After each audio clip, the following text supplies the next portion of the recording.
আজকের কবিতা Dover Beach by Matthew Arnold. এই কবিতাতে যাওয়ার আগে আমরা ডোভার ব্রিজের কিছু ইমেজ দেখে নেব, যাতে আমাদের কবিতাটা বুঝতে সুবিধা হয়। তো দেখো, ইমেজের ওপরে রয়েছে একটা ম্যাপ, আর নিচে রয়েছে আরেকটা ইমেজ। তো যে ম্যাপটা রয়েছে, ম্যাপের মধ্যে কিছু কিছু জায়গার নাম রয়েছে, যেই স্থানের নামগুলোকে সার্কেল করা রয়েছে, যেইগুলো আমরা ডোভার ব্রিজ কবিতার মধ্যে উল্লেখ করা পাবো। হুম।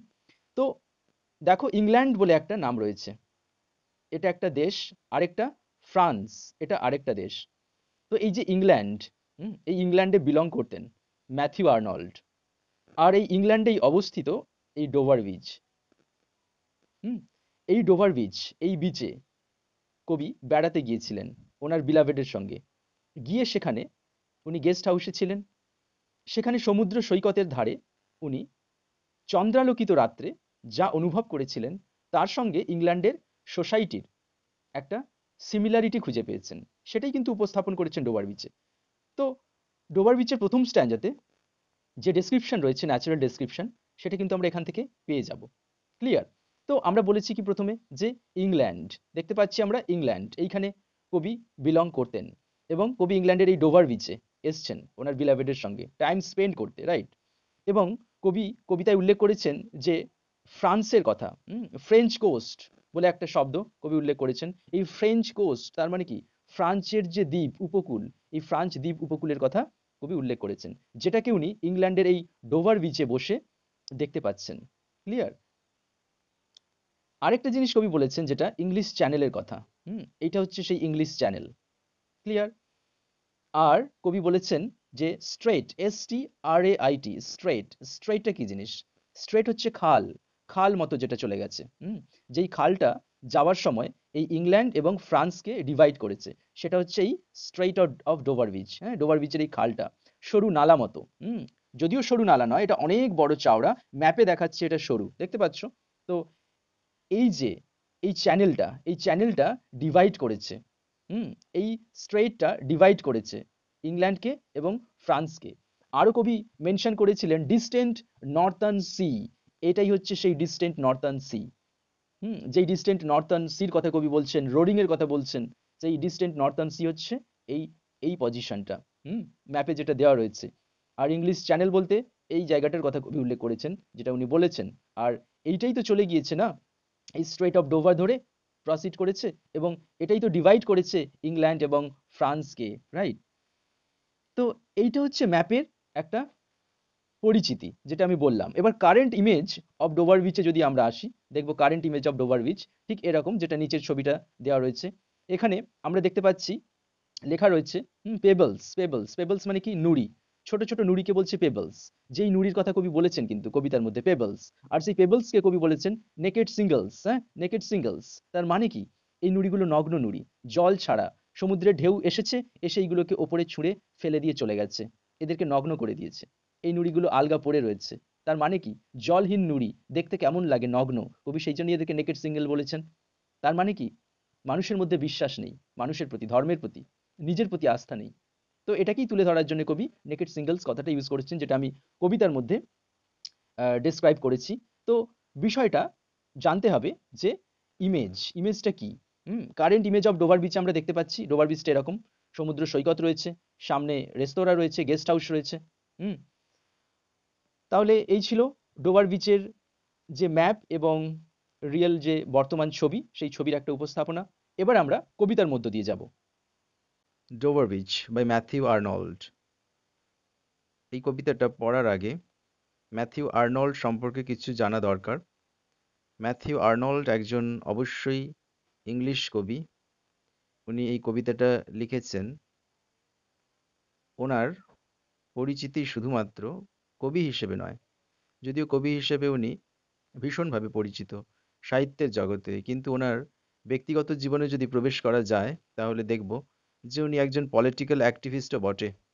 তার কারণ ওনার অনেক পলিটিক্যাল অ্যাপ্রোচ রয়েছে। ওনার আরও দুজন কন্টেম্পোরারি যারা ভিক্টোরিয়ান এরাতে বিলং করতেন, ওনাদের মধ্যে রয়েছেন Alfred Lord Tennyson, Browning, Robert Browning. So actually Matthew Arnold, Robert Browning and Alfred Lord Tennyson. এনারা হচ্ছেন সাহিত্যের জগতে মানে গ্রেট ভিক্টোরিয়ান পোয়েটস। যেরকম আমরা রবার্ট ব্রাউনিংকে ড্রামাটিক পোয়েট হিসেবে জেনেছি, উনি ড্রামাটিক পোয়েট্রি লেখাতে বিখ্যাত। মাই লাস্ট ডাচেস কলেজের খুব কমন একটা মানে পোয়েট্রি রবার্ট ব্রাউনিং এর, যেটা ড্রামাটিক মনোলগের একটা বড় দৃষ্টান্ত রবার্ট ব্রাউনিং এর। সো এনাদের সাময়িকতার মধ্যে, এনাদের কবিতাগুলোর মধ্যে আমরা এইরকম ধরনের সোশ্যাল কনসার্নস গুলো পাই, যেটা পাই ম্যাথিউ আর্নল্ডের মধ্যে, রবার্ট ব্রাউনিং এর মধ্যে, পাই টেনিসনের মধ্যে। তো এনারা পলিটিক্যাল অ্যাক্টিভিস্ট হিসেবেও পদক্ষেপ নিয়েছিলেন ইন দ্য ভিক্টোরিয়ান এরা, এবং এনাদের খ্যাতি কাব্য জগতে সব থেকে বেশি রয়েছে। তো এনারা এনাদের কাব্যের মধ্য দিয়ে আমাদের কাছে পরিচিতি লাভ করেছেন। অবশ্যই এনারা ভিক্টোরিয়ান পোয়েটস। তো এনাদের লেখার মধ্যে কিছু সিমিলারিটি রয়েছে, কিছু ডিসিমিলারিটি রয়েছে।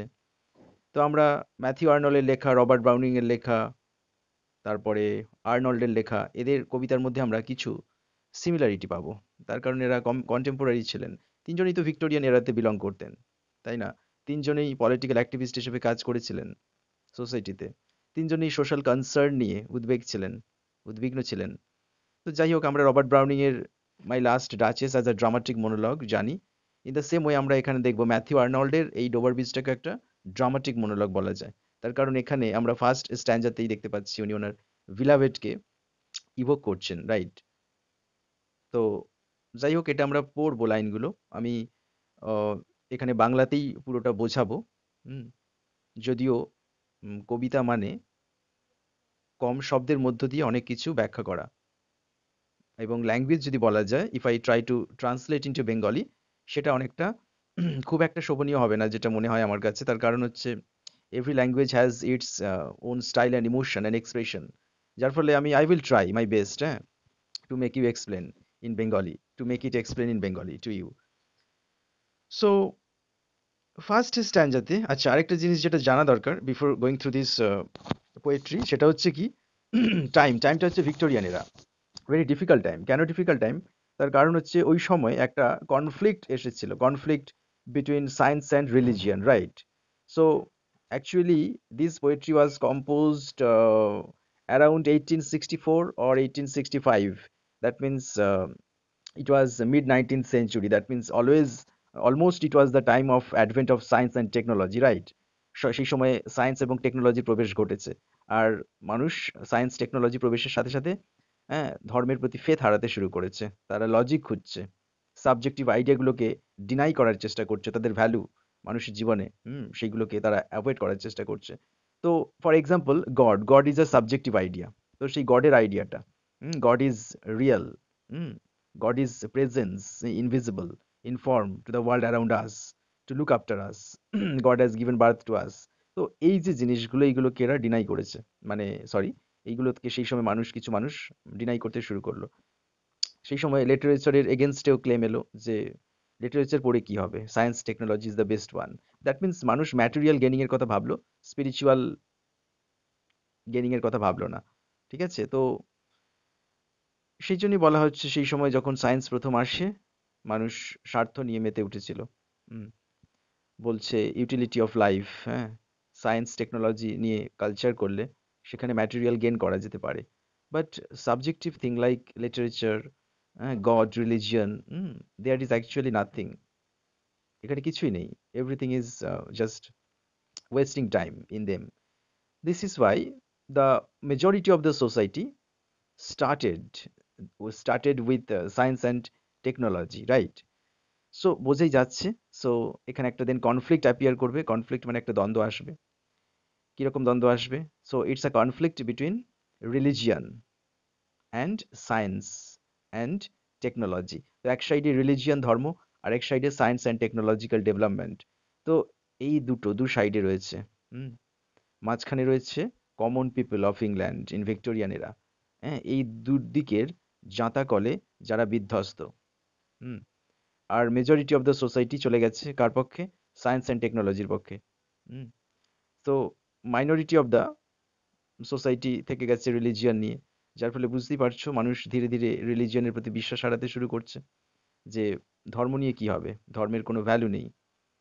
সাবজেক্টিভ আইডিয়াগুলোকে মানুষ তাদের লাইফ থেকে ডিনাই করতে শুরু করেছে, ম্যাটেরিয়াল গেন নিয়ে ভাবতে শুরু করেছে। তো এর ফলে এই জন্যে সেখানে সোসাইটিতে একটা কনফ্লিক্ট তৈরি হয়েছে, একটা দ্বন্দ্ব তৈরি হয়েছে। সেই দ্বন্দ্বটা কিসের? সেটা হচ্ছে between religion and science technology, right? So বিজ্ঞান এবং ধর্ম, হুম, অত্যাধুনিকতা, এইগুলো নিয়ে দ্বন্দ্ব, এইগুলোর মধ্যে দ্বন্দ্ব। বলেছি মেজরিটি অফ দ্য সোসাইটি যারা, তারা সায়েন্স অ্যান্ড টেকনোলজির ওপর ডিপেন্ড করতে শুরু করেছিল। ধর্ম তাদের কাছে ছিল মানে অবহেলার জিনিস। তারা ধর্মের প্রতি বিশ্বাস তাদের উঠে গিয়েছিল। তারা ম্যাটেরিয়াল গেনিং এর কথা ভাবতে শুরু করেছিল। ইউটিলিটি অফ লাইফ নিয়ে তারা বেশি মেতে উঠেছিল। তো এইরকমই একটা প্রেক্ষাপটে ম্যাথিউ আর্নল্ড এই কবিতাটা লিখেছিলেন, রাইট?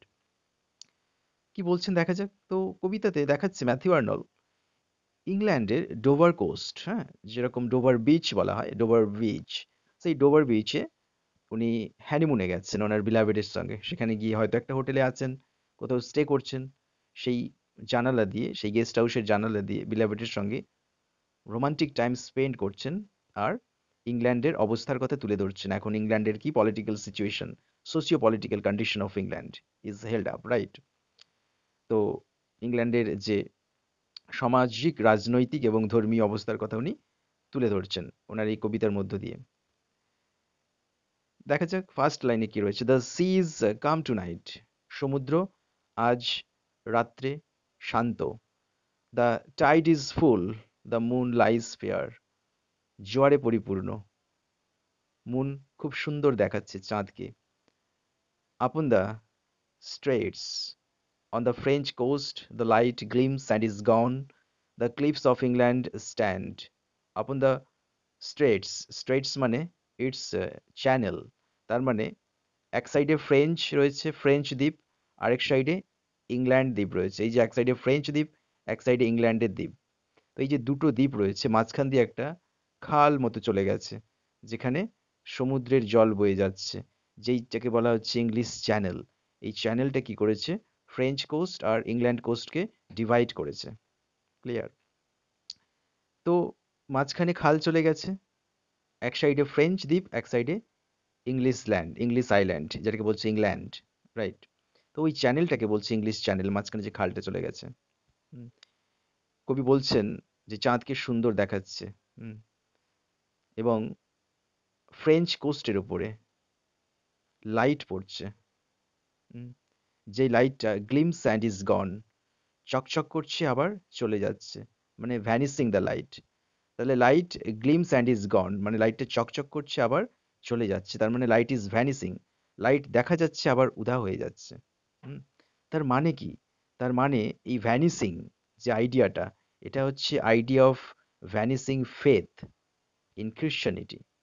আমি ধর্মের কথা বলেছি, ধর্মের সঙ্গে বিজ্ঞান এবং প্রযুক্তির যে দ্বন্দ্ব, সেই দ্বন্দ্বের কারণ হচ্ছে এই কবিতার যে লাইনগুলি, যেখানে তুলে ধরা হয়েছে কারণগুলো। এর ফলে কি হয়েছে? তো এই প্রযুক্তি, বিজ্ঞান এবং ধর্মের যে দ্বন্দ্ব, ধর্ম মানে অবশ্যই ক্রিশ্চিয়ানিটি, ওখানকার মানুষ খ্রিস্টান ছিলেন। হুম, তাহলে ক্রিশ্চিয়ানিটির উপরে বিশ্বাস নেই, সেই বিশ্বাসের আলো যেটা ফিকে হয়ে যাচ্ছে, উধাও হয়ে যাচ্ছে, এই কথাটাই উনি বোঝাতে চাইছেন। হুম, যে gleams and is gone, right? The cliff of England stand, ইংল্যান্ডের চূড়া দাঁড়িয়ে রয়েছে, অবশ্যই পাহাড়ের চূড়া।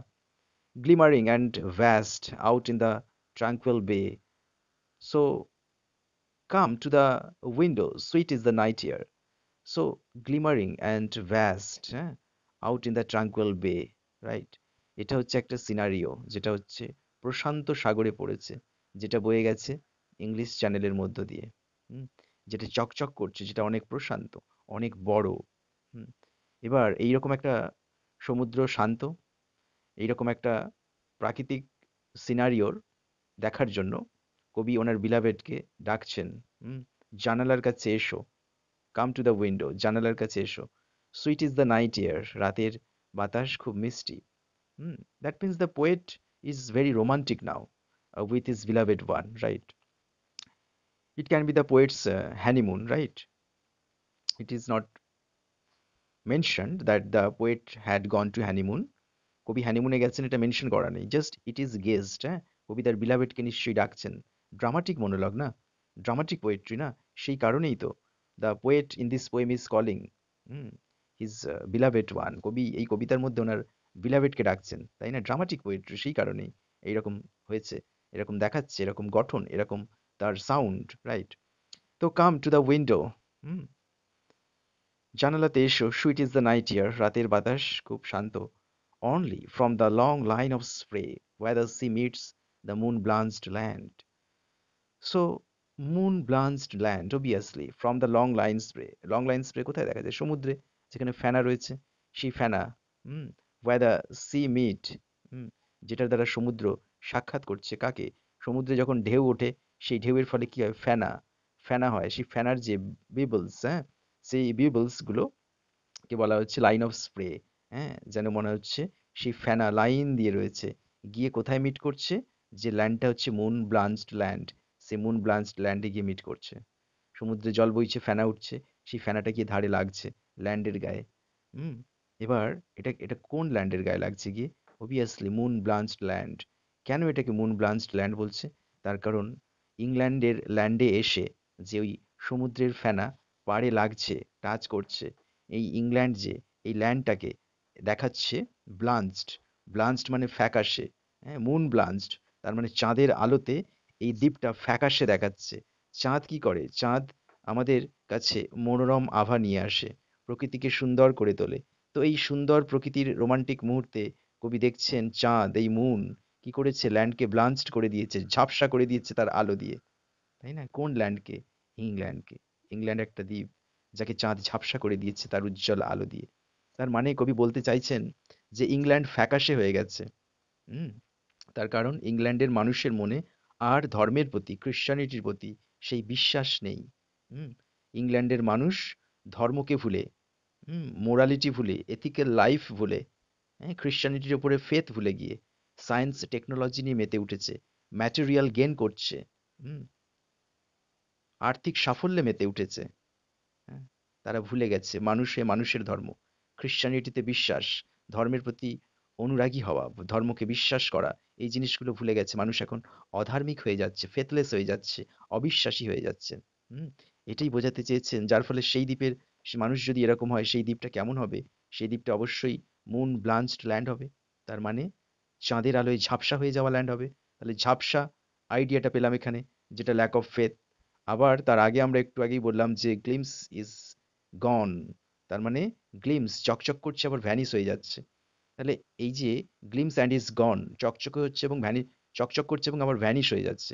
আবার এই যে দ্বিতীয়টা মুন ব্লাঞ্চড ল্যান্ড, চাঁদের আলোতে ঝাপসা যে দ্বীপ ইংল্যান্ড, তাহলে এইগুলোর দ্বারা বোঝা যাচ্ছে না, যেখানে বলছে ভ্যানিসিং, যেখানে বলছে ঝাপসা ইংল্যান্ড দ্বীপ, এর দ্বারা বলা যাচ্ছে না যে, এর দ্বারা এটা কি মনে হচ্ছে না যে এই কবিতার মধ্য দিয়ে কবি ইংল্যান্ডের অভাবকে তুলে ধরছেন? কিসের অভাব? ইংল্যান্ডের ধর্মের প্রতি বিশ্বাসের অভাব, মানুষের প্রতি মানুষের বিশ্বাসের অভাব, ভালোবাসার অভাব, হুম হিউম্যান হিসেবে হিউম্যানিটির অভাব, যেটা ইংল্যান্ডের মানুষের মধ্য দিয়ে ইংল্যান্ডে ফুটে উঠেছে, তাই না? ভ্যানিশ হয়ে যাচ্ছে, কি ভ্যানিশ হয়ে যাচ্ছে? ফেথ। হুম ল্যান্ড ঝাপসা হয়ে গেছে কিসের দ্বারা? by the lack of faith in religion, in humanity, in the subjective ideas of life, right? Listen listen, এখানে আবার ড্রামাটিক আমরা টাচ পাচ্ছি। লিসেন, কবিতার বিলাবেটকে বলছেন শোনো শোনো। You hear the grating roar, grating roar, that means someone is roaring. Who is that someone? কেউ যেন চিৎকার করছে, গর্জন করছে। কে এটা? এই সমুদ্র গর্জন করছে। Of payable which the waves drop back, যে নুড়িগুলোকে সমুদ্রের ঢেউ পিছনে ফেলে দিয়ে যায়। অ্যান্ড ফ্লিং মানে ছুঁড়ে ফেলে। হুম, সমুদ্রে যখন ঢেউ আসে, সেই নুড়িগুলোকে ঢেউ নিয়ে এসে পাড়ে তুলে দেয়। হুম, দিয়ে সেই ঢেউ আবার তাকে পিছনে ফেলে চলে যায়। আবার কখনো জোয়ারের ঢেউ এসে সেই নুড়িগুলোকে আবার নিচের দিকে নামিয়ে দেয়। এই যে কামিং অ্যান্ড গোয়িং, আসা যাওয়া of the waves of sea, সমুদ্রের ঢেউয়ের আসা যাওয়ার ফলে যে ছোট ছোট পেবলস রয়েছে, নুড়ি রয়েছে, সেগুলোকে বয়ে নিয়ে আসছে, ফেলছে, আবার নিয়ে যাচ্ছে। এর ফলে একটা সাউন্ড তৈরি হচ্ছে। হুম যেরকম আমরা হাতে যদি কোনো পাথর নিয়ে, দুটো তিনটে পাথরকে হাতের তালুতে রেখে ঘষলে যেরকম কচকচ সাউন্ড করে, ওই রকম একটা সাউন্ড হচ্ছে যখন সমুদ্রের ঢেউতে ওই পেবলগুলো আসছে আবার চলে যাচ্ছে। হুম ড্রব্যাক অ্যান্ড থ্রো, ফ্লিং মানে থ্রো। তো এই জিনিসটা যখন ঘটছে তখন কিন্তু একটা সাউন্ড সৃষ্টি হচ্ছে। সেই সাউন্ডটাকে কবি ইন্ডিকেট করতে চাইছেন, রাইট? সে সাউন্ডটা কি সাউন্ড আরো আমরা বুঝবো একটু পরে। At their return of the high strand. So high strand means উঁচু দ্বীপ। দ্বীপ উঁচু হয়ে গেছে। Strand means beach, যেখানে অনেক বালি জমে নুড়ি জমে উঁচু ভূমিতে পরিণত হচ্ছে, দ্যাট ইজ হাই স্ট্র্যান্ড। তো অবভিয়াসলি ওই নুড়িগুলো যদি ঢেউ নিয়ে এসে পিছনে ফেলে দিয়ে যায়, জমা হতে হতে হতে হতে একটা হাই স্ট্র্যান্ড সৃষ্টি হবে। সেটাই হয়েছে। হুম। At their return, obviously at their return, return of the waves, হ্যাঁ, ওয়েবসরা কি রিটার্ন করছে? রিটার্ন করছে ওই পেবলস গুলোকে, ওই নুড়িগুলোকে, হ্যাঁ, পাড়ের দিকে রিটার্ন করে বারবার দিচ্ছে। দিয়ে কি করছে? জমিয়ে দিচ্ছে, জমিয়ে ল্যান্ডটাকে হাই করে দিচ্ছে, right? Begin and cease, then again begin with a tremendous cadence slow. একটু আগে সাউন্ডের কথা বলছিলাম। ওই পাথর নুড়িগুলো যখন আসছে যাচ্ছে জমা হচ্ছে একটা সাউন্ড ক্রিয়েট হচ্ছে, দ্যাট ইজ কল্ড কিডেন্স স্লো। তার মানে কি? স্যারডনিক সাউন্ড, একটা দুঃখের সুর, যেটা কবি শুনতে পাচ্ছেন ওই নুড়ি পাথরের ঘর্ষণের মধ্য দিয়ে, তাই না? সেই সাউন্ডটা কিরকম? সাউন্ডটা হচ্ছে বিগিন, আবার সিজ, সাউন্ডটা আবার বন্ধ হয়ে যাচ্ছে, সাউন্ডটা এগেন বিগিন, পুনরায় আবার সাউন্ডটা হচ্ছে। হুম। এই সাউন্ডটাকে কবি বলছেন the eternal note of sadness, মানে চিরস্থায়ী দুঃখের গান। হুম। এই সাউন্ডটাকে কবি বলছেন চিরস্থায়ী দুঃখের গান, the eternal note of sadness in. In মানে মধ্যে, এর মধ্যে কবি শুনতে পাচ্ছেন চিরন্তন দুঃখের গান, the eternal note of sadness. কেন ইটার্নাল? ইটার্নাল মানে পারপেচুয়াল, পার্মানেন্ট, চিরস্থায়ী। এটা কোনোদিন আর চেঞ্জ হবে না। কবি যেখানে পারপেচুয়াল বলছেন, পার্মানেন্ট বলছেন, ইটার্নাল বলছেন, তার মানে কি? শাশ্বত বলছেন। তার মানে এটাই সত্যি, এটা আর পরিবর্তন হওয়ার নয়। ইংল্যান্ডের কপালে যে দুঃখ এসেছে, এই দুঃখ আর পরিবর্তনের নয়। এই চিরস্থায়ী দুঃখ, এই যন্ত্রণা চিরস্থায়ী, এই অবিশ্বাস চিরস্থায়ী, এর পরিবর্তন আর কখনো হবে না। এটাই কিন্তু কবি বলতে চাইছেন, রাইট? নেক্সট, তাহলে আমরা কোথায় ছিলাম?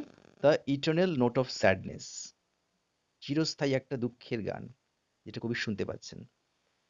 তারপরে কবি বলছেন সফোক্লিস লং এগো।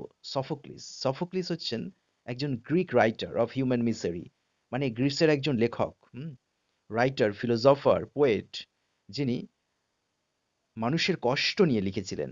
হুম, সেই সফোক্লিস লং এগো, অনেক দিন আগে সফোক্লিস, যিনি মানুষের কষ্ট নিয়ে, কষ্টের লেখক, যিনি মানুষের কষ্টের লেখক, হার্ডিড, এটা শুনেছিলেন। কোনটা শুনেছিলেন? এই যে eternal note of sadness. Eternal note of sadness, তার মানে চিরস্থায়ী দুঃখের গান, এইটা উনি শুনেছিলেন অনেক দিন আগে। কে শুনেছিলেন? সফোক্লিস। কোথায় শুনেছিলেন? অন এজিয়ান, তার মানে এজিয়ান হচ্ছে একটা city of Greece, island of Greece, এইখানে উনি শুনেছিলেন সেই ইটার্নাল নোট অফ স্যাডনেস, সেই চিরস্থায়ী দুঃখের সুর কবি আজ নিজে শুনছেন। তাহলে এখানে ম্যাথিউ আর্নল্ড সফোক্লিসের রেফারেন্স ইউজ করেছেন। It's a kind of artistic style to make the literature more healthy and traditional one, right? So ওনার সাহিত্যকে উনি ট্র্যাডিশনাল করে তোলার জন্য, অনেক বেশি প্রোফাউন্ড ইন মিনিং, আর্টিস্টিক করে তোলার জন্য এই লেজেন্ডারি ফিগার সফোক্লিসের এক্সাম্পল দিয়েছেন। সফোক্লিসকে লেজেন্ড হিসেবে ইউজ করেছেন, যিনি শুনেছিলেন একসময় ইংল্যান্ডের এজিয়ান থেকে এই ইটার্নাল নোট অফ স্যাডনেস এর গান। ইটার্নাল নোট অফ স্যাডনেস, চিরস্থায়ী দুঃখের গান, সেটা আজকে আমি শুনতে পাচ্ছি, right? And it brought into his mind the turbid ebb of flow. যখন Sophocles eternal note of sadness, চিরস্থায়ী দুঃখের গান শুনেছিলেন, হুম, তখন কিন্তু সফোক্লিসের মনের মধ্যে এই কথাটা এসেছিল। কোন কথাটা? Turbid ebb and flow of human misery, right? কোন কথাটা এসেছিল আবার বলছি, turbid ebb and flow of human misery. Turbid, turbid মানে কি? ফুল অফ মাড, কাদায় পরিপূর্ণ, ইভ, ইভ মানে ঢেউ। তার মানে বলতে চাইছেন ঘোলা জলের যে ঢেউ, হুম, জল স্বচ্ছ তা নয়। হুম, সমুদ্রের ঢেউয়ের জল স্বচ্ছ নয়, অস্বচ্ছ, ঝাপসা, ঘোলা জল সমুদ্রের, তার যে ঘোলা জলের যে ঢেউ, সেটার কথা বলছেন। সেই টার্বিড ইভ, টার্বিড ইভ, টার্বিড মানে ঘোলা, কর্দমাক্ত, ইভ মানে ঢেউ, অবশ্যই জলের ঢেউ, সেই কর্দমাক্ত জলের ঢেউ। তার মানে এই যে কাদা ঘোলাটে জলের কথা কবি বলছেন, এই আইডিয়াটির মধ্য দিয়ে কবি সিম্বলাইজ করতে চাইছেন যে মানুষের জীবনে, ইংল্যান্ডের মানুষের জীবনে আর স্বচ্ছতা নেই। তারা বিশ্বাসের অভাবে ভুগছে, ল্যাক অফ ফেথ ইন রিক্রিশ্চানিটি সেখানে রয়েছে as a compulsory idea of life in the human, idea of life in the society, right? So এই টার্বিডিভ ঘোলা জলের ধারণার মধ্য দিয়ে কবি বলতে চাইছেন যে ইংল্যান্ডের আলো ঝাপসা হয়ে গেছে, ইংল্যান্ড স্বচ্ছতা হারিয়ে ফেলেছে, রাইট? তো এই টার্বিড ইভের কথা মনে পড়েছিল সফোক্লিস, যখন Sophocles eternal note of sadness শুনেছিলেন এজিয়ান দ্বীপ থেকে। হুম, উনি টার্বিড ইভের কথা মনে করেছিলেন, এইটা ওনার মাইন্ডে এসেছিল, সফোক্লিসের মাইন্ডে। অ্যান্ড ফ্লোস অফ হিউম্যান মিসেরি, এবং উনি আরো স্মরণ করেছিলেন যে এটা শুধুমাত্র ঘোলা সমুদ্রের জলের প্রবাহ নয়, এটা মানুষের কষ্ট, যন্ত্রণা, দুঃখের প্রবাহের symbol, right? We find also in the sound a thought, hearing it by this distant northern sea. কবি এবার বলছেন সফোক্লিসের মতো একই শব্দ আমি এখানে দূরবর্তী উত্তরীয় সাগর থেকে শুনতে পাচ্ছি, রাইট? যেখান থেকে আমি খুঁজে পাচ্ছি আমার মনের মধ্যে একটা চিন্তা। কি চিন্তা? সেই অন্ধকার ভবিষ্যতের চিন্তা, যে ইংল্যান্ডের ভবিষ্যৎ এখন অন্ধকারে, রাইট? ইন দ্য নেক্সট স্ট্যাঞ্জা, পরের স্ট্যাঞ্জাতে কবি বলছেন the sea of faith, right? The sea of faith, the sea of faith মানে পার্সনিফিকেশন, এস বড় হাতের, সমুদ্রকে পার্সনিফাই করছে। মানুষের মধ্যে বিশ্বাস থাকে, এখানে সমুদ্রের মধ্যে বিশ্বাস থাকার কথা বলছেন। তার মানে সমুদ্র is a personified figure, sea is a personified figure, who has faith, যার বিশ্বাস আছে, রাইট? তাহলে সি অফ ফেথ তার মানে বিশ্বাসে পরিপূর্ণ যে সাগর, হুম, ওয়াজ ওয়ান্স এক সময় ছিল, টু অত্যন্ত, অ্যাট দ্য ফুল পরিপূর্ণ, অ্যান্ড রাউন্ড আর্থ সোর যেটা এই পৃথিবীর দ্বীপটাকে ঘিরে ছিল। পৃথিবীর বুকে আমাদের এই ইংল্যান্ড শোরটাকে, ইংল্যান্ড দ্বীপটাকে ঘিরে ছিল কিন্তু দ্য সি অফ ফেথ, বিশ্বাসের সমুদ্র। হুম, ইংল্যান্ড মাঝে রয়েছে, চারিদিকে যে জল, সমুদ্রের জল, সেই জলটা একসময় বিশ্বাসের জল ছিল, এটা বলতে চাইছেন কবি। তার মানে the sea full of faith was once in past when the England was surrounded the by the sea water that was full of faith. So তার মানে কবি বলছেন আমাদের যে ইংল্যান্ড দ্বীপটা, এইটা একসময় বিশ্বাসে পরিপূর্ণ ছিল। এর চারিদিকে যে সমুদ্রটা দেখা যাচ্ছে, এটা একসময় বিশ্বাসের সমুদ্র ছিল। Lay like the folds of a bright griddle furled. So griddle means belt, right? So griddled grill so এখানে কবি বলছেন গার্ডেল ফারেল্ডের মধ্য দিয়ে কবি বলতে চাইছেন যে বেল্ট যেরকম মানুষ কোমরে বেঁধে থাকে না, বেল্ট, হুম, ওই বেল্টের মতো আমাদের ইংল্যান্ডও বিশ্বাসের সমুদ্রের দ্বারা বাঁধা ছিল।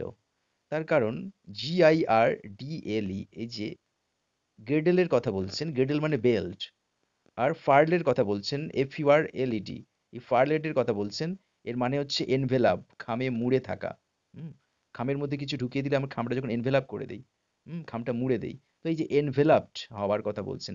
তার মানে এই দুটো শব্দের মধ্যে কবি বলতে চাইছেন যে আমাদের ইংল্যান্ডের দ্বীপটা একসময় বিশ্বাসের বিনি সুতোয় মোড়া ছিল, বিশ্বাসের খাম দ্বারা মোড়া ছিল, right?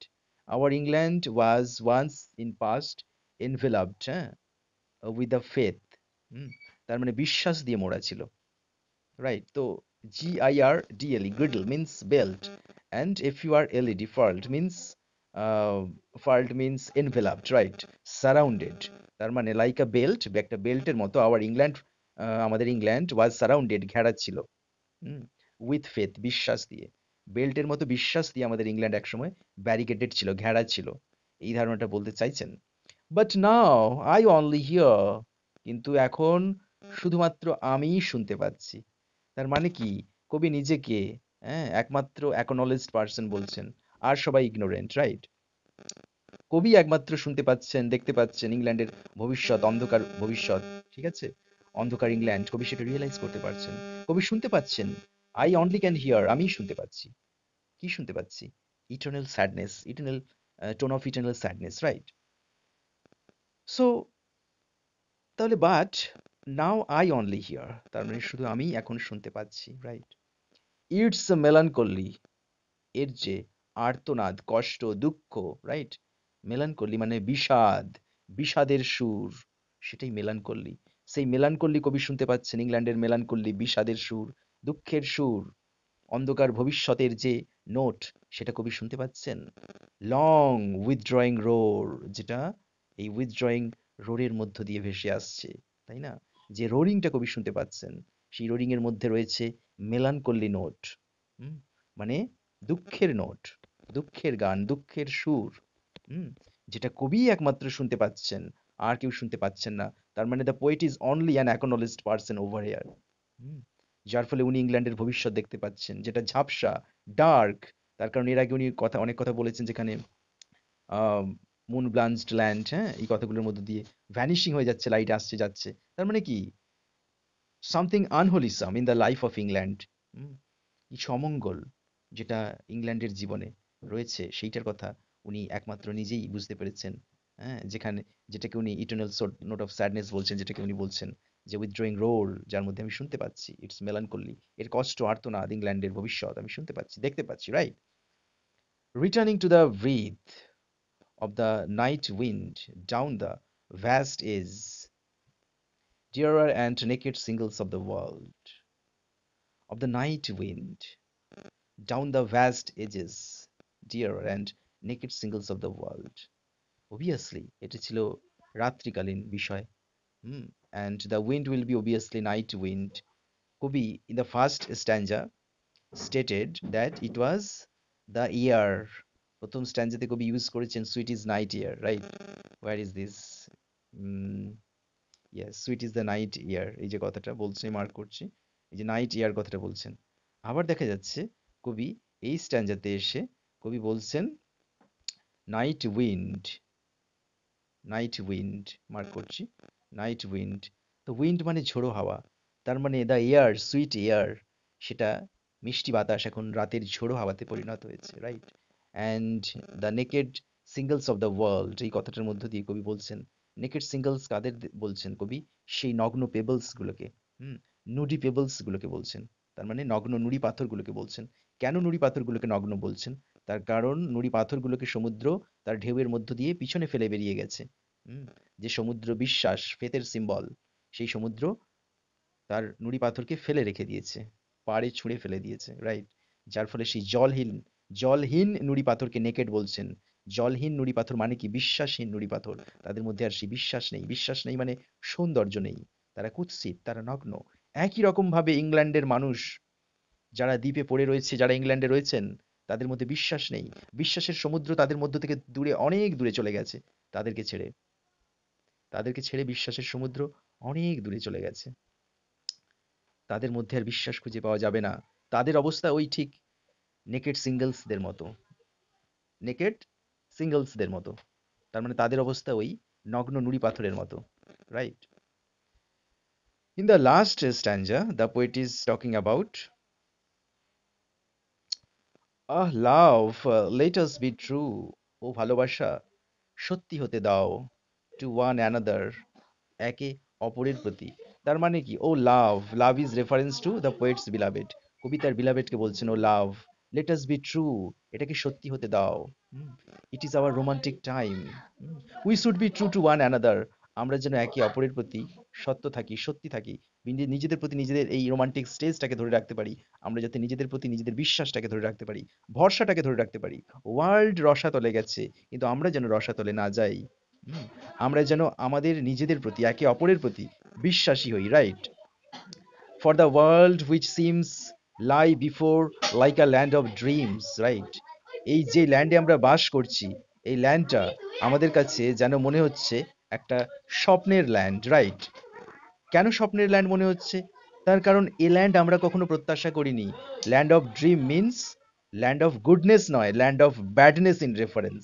That is not anticipated by the poet. যেটা কবি কোনোদিন প্রত্যাশা করেননি, করতে পারেন না, সেটাই হচ্ছে এখানে ল্যান্ড অফ ড্রিমস। এটা আমাদের ল্যান্ড অফ ড্রিমস। আমরা ভাবিনি এরকম হবে ইংল্যান্ডের একসময় অবস্থা, ইংল্যান্ডকে আমরা এরকম দেখবো কোনোদিন, এটা কোনোদিন ভাবিনি। সেটা আমাদের স্বপ্ন হয়ে গেছে এখন। So land of dreams is not the present. হ্যাঁ, land of dreams means it's a kind of, বলা যেতে পারে the poet's irony, because the poet dream মানুষ সুইট বলে ড্রিমকে। ড্রিম হচ্ছে সবসময় পজিটিভ হয়, অলমোস্ট পজিটিভ হয়, কিন্তু এখানে কবি নেগেটিভ আইডিয়া বলছেন। Land of dreams, that means this is the land of lack of faith, but full of suspense, full of trouble, turmoil, right? So, which seems to lie before us like a land of dreams. So, whatever আমরা এখন করতে চলেছি নিজেদের মধ্যে, we are in romantic stage. আমাদের এখন নিজেদের প্রতি ভালোবাসা হারানো উচিত না, একে অপরের প্রতি বিশ্বাস হারানো উচিত না। আমরা এখন আমাদের এই ভূমিটাকে যেন আমরা স্বপ্নের ভূমিতে পরিণত করতে পারি, রাইট? আর যেটা এখন ইংল্যান্ডের কন্ডিশন, সেটা কিন্তু প্রকৃত কবির দ্বারা বর্ণিত স্বপ্নের ভূমি নয়, বরঞ্চ এটা কবির দ্বারা তিরস্কৃত করা একটা ভূমি, রাইট? যেটা, যেখানে রয়েছে ফুল of suspense, lack of faith in Christianity, the society is full of political turmoil, so many other turmoils are also there, right? So various, so beautiful as so new. So various, so beautiful, so new. This is about the poet's beloved. এটা কবির তার বিলাভেটের সম্পর্কে, তার কারণ obviously so beautiful বলবে না ইংল্যান্ডের এই যদি দশা হয়। কবি বলতে চাইছেন England has changed into hell. ইংল্যান্ড এখন নরকে রূপান্তরিত হয়েছে, ডার্কলিং প্লেনে রূপান্তরিত হয়েছে। নিশ্চয়ই একে বিউটিফুল বলবে না, right? So beautiful is the relation between poet and his beloved. Beautiful between the land created by the poet, created between the poet and his beloved one. Hath really neither joy nor love. Yes, এটা এমনই একটা land, যে land England. এবার কবি বলছেন hath really neither joy, যেখানে আনন্দ নেই, nor love ভালোবাসা নেই, nor light আলো নেই, right? nor gratitude or peace, যেখানে শান্তি কৃতজ্ঞতা নেই, nor help or for pain, যেখানে যন্ত্রণার জন্য এতটুকু সহযোগিতা নেই। তার মানে কি? এই দুটো লাইনের মধ্য দিয়ে কবি পরিষ্কার করে দিয়েছেন England has transformed into a hell. ইংল্যান্ড একটা নরকে পরিণত হয়েছে, right? The earth of England has changed into hell by the lack of faith in Christianity, by the appearance of unending political turmoils, so many other turmoils as well, by the advent of science and technology, and by the lack of faith of human being in religion and to each other as well. Clear? So he really neither, so then hath means this is a place where there is no joy, no love, no light, nor gratitude, no peace, nor help of pain, যন্ত্রণার জন্য এমনকি এতটুকু সহযোগিতা নেই, right? তার মানে কবি এখানে পরিষ্কার করে দিয়েছেন পুরো ইংল্যান্ডটা নরকে পরিণত হয়েছে, clear? And we are here as long a darkling plain. কবি এই ইংল্যান্ডটাকে ডার্কলিং প্লেন বলে দিয়েছেন ফাইনালি। কি বলে দিয়েছেন? Darkling plain. তার মানে অলরেডি এই ইংল্যান্ডটা এখন একটা অন্ধকারাচ্ছন্ন নরক, clear? swept with confused alarms of struggle and flight, right? সেখানে সবসময়ের জন্য একটা কনফিউজ করা অ্যালার্ম বাজছে, যেন সবসময় সতর্কতা বেজে চলেছে, যেন সবসময়ের জন্য কোনো একটা স্ট্রাগল চলে যাচ্ছে, সবসময়ের জন্য যেন সেখানে একটা something is fighting, right? So swept with confused alarm and struggle and flight, এই দুটো লাইনের মধ্যে কবি বলছেন সেখানে সবসময়ের জন্য একটা প্রবলেম বিচরণ করছে, একটা কনফিউশন বিচরণ করছে, একটা ট্রাবল বিচরণ করছে, একটা সমস্যা, একটা সংকেত, একটা অশান্তি বিরাজ করছে। where ignorant armies class by night, সেই অ্যালার্মিং স্টেটে, সেই কনফিউজড স্টেটে ignorant armies, অজ্ঞ মানুষ যারা, তারা ignorant armies, অজ্ঞ মানুষ যারা, যাদের মধ্যে শিক্ষা থাকা সত্ত্বেও তারা প্রকৃত সত্য বুঝছে না যে lack in Christianity, lack of faith in খ্রিশ্চানিটির কতটা ভয়াবহতা হতে পারে, ধর্মের প্রতি মানুষের বিশ্বাস, ভালোবাসা, ভরসা, সহযোগিতা হারিয়ে যাওয়ার মতো ভয়ঙ্কর বিষয় আর কিছু হতে পারে না, এই সত্যটাকে মানুষ বুঝতে পারছে না। সেই জন্যই তারা ignorant armies class by night, তারা অন্ধকারাচ্ছন্ন, তাদের চোখ দুটো অন্ধ হয়ে গেছে, তারা দেখতে পাচ্ছে না, সেই জন্যই তারা যুদ্ধ করছে একে অপরের মধ্যে।